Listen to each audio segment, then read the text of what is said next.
ಇವತ್ತು ಶ್ರೀರಂಗಪಟ್ಟಣ ನಮ್ಮ ಸ್ವಾಮಿಗಳು ಹೇಳಿದ್ರು ಹಿಸ್ಟಾರಿಕಲ್ ಪ್ಲೇಸ್. ನೀವು ಕನ್ನಂಬಾಡಿ ಒಳಗಡೆ ಹೋದರೆ ಫಸ್ಟು ಅಡಿಗಲ್ಲು ಹಾಕಿರೋದೇ ಟಿಪ್ಪು ಸುಲ್ತಾನ್ ಅವರು ಕನ್ನಂಬಾಡಿ ಕಟ್ಟಕ್ಕೆ.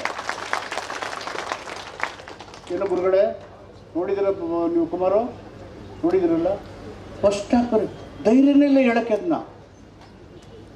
ಯಾಕೆಂದರೆ ಅಂಬೇಡ್ಕರ್ ಹೇಳಿದ್ರೆ ಯಾರಿಗೆ ಚರಿತ್ರೆ ಗೊತ್ತಿಲ್ವೋ ಅವರು ಚರಿತ್ರೆ ನಿರ್ಮಾಣ ಮಾಡೋಕ್ಕಾಗಲ್ಲ.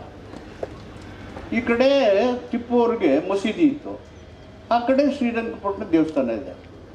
ಈ ಕಡೆ ಅಲ್ಲವೋ ಅಕ್ಬರ್ ಅಂತಾರೆ, ಈ ಕಡೆ ಗಂಟೆನೂ ಹೊಡಿತದೆ. ಎರಡೂ ಕೇಳ್ಕೊಂಡಿದ್ರಲ್ಲ ಅವರು, ಎರಡೂ ಸಮಚಿತ್ತದಲ್ಲಿ ಇದ್ರಲ್ಲ.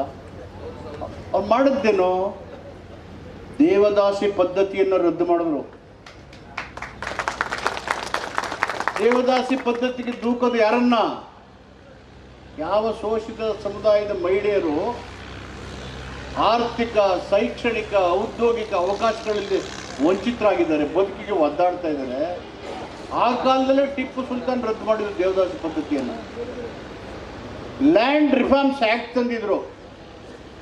ಅವ್ರ ಕಾಲದಲ್ಲಿ ಇರೋರಿಗೆ ಒಂದೇ ಒಂದು ಇಂಚು ಭೂಮಿ ಕೊಟ್ಟಿರಲಿಲ್ಲ ಅವರು ಬಡವರು. ಏನು ಕಂಟಿ ಓದ್ಕೊಂಡಿದ್ದೀನಿ ನೀನು, ಕಂಟಿನ್ಯೂ ನಿಧಾನ ಬಂದಿಲ್ಲಕ್ಕೆ.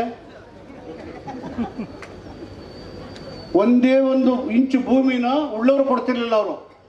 ಏನು ಪುಟ್ಟೇಗೌಡ್ರೆ, ನೀವು ವಕೀಲರೆಲ್ಲ ಓದಿದ್ರಿ ನನಗೆ ಚೆನ್ನಾಗಿ. ಆಮೇಲೆ ಇನ್ನೇನು ಮಾಡಿದ್ರು ಅವರು, ಇಡೀ ಭಾರತ ದೇಶಕ್ಕೆ ಸಿರಿಕಲ್ಚರ್ನ ತಂದವರೇ ಅವರು, ಟಿಪ್ಪು ಸುಲ್ತಾನ್. ರಣರಂಗದಲ್ಲಿ ಬ್ರಿಟಿಷರ ವಿರುದ್ಧ ಹೋರಾಟ ಮಾಡಿದ ದೊಡ್ಡ ಸ್ವತಂತ್ರ ಸೇನಾನಿ. ಇದನ್ನ ಅರ್ಥ ಮಾಡ್ಕೊಳ್ದೇನೆ ಅವರ ಸ್ವಾತಂತ್ರ್ಯದ ಚಳುವಳಿಗಾರರನ್ನ ದೇಶದ, ಆಮೇಲೆ ವಾಣಿಜ್ಯ ಕೇಂದ್ರ ಮಾಡಿದರು ಗುಬ್ಬಿ ಮತ್ತು ಹರಿಹರನ, commercial centres Gubbi and Harihara. ಬ್ರಿಟಿಷರ ವಿರುದ್ಧ ಓಡಾಡಕ್ಕೆ ಫ್ರೆಂಚ್ ಅವ್ರ ಜೊತೆಗೆ ಸಹ ಅವರು ಸ್ನೇಹ ಬೆಳೆಸ್ತಾ ಇದ್ರು.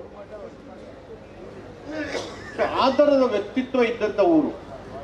ಮೈಸೂರಿನ ಅರಮನೆ ಇದ್ದಿದ್ದಿಲ್ಲೇ ಫಸ್ಟು, ಇದೇ ಕ್ಯಾಪಿಟಲ್ ಗುರುಗಳು ಹೇಳ್ದಂಗೆ. ಹೀಗಾಗಿ ಇಂಥ ನೆಲದಲ್ಲಿ ಬಂಡಿ ಸಿದ್ದೇಗೌಡರು, ನಮ್ಮ ಅಮ್ಮವರು ವಿಜಯಲಕ್ಷ್ಮಿ ಬಂಡಿ ಸಿದ್ದೇಗೌಡರು, ನಮ್ಮ ಬಾಬು, ಇವರೆಲ್ಲ ನಮಗೆ ಹತ್ರ ಕುಟುಂಬದ ಸದಸ್ಯ ಇದ್ದಂಗೆ. ಅವ್ರು ಯಾರನ್ನೂ ಭೇದ ಭಾವ ಮಾಡಿದವರು ನಿಮಗೆಲ್ಲ ಗೊತ್ತಿತ್ತು. ನಾನು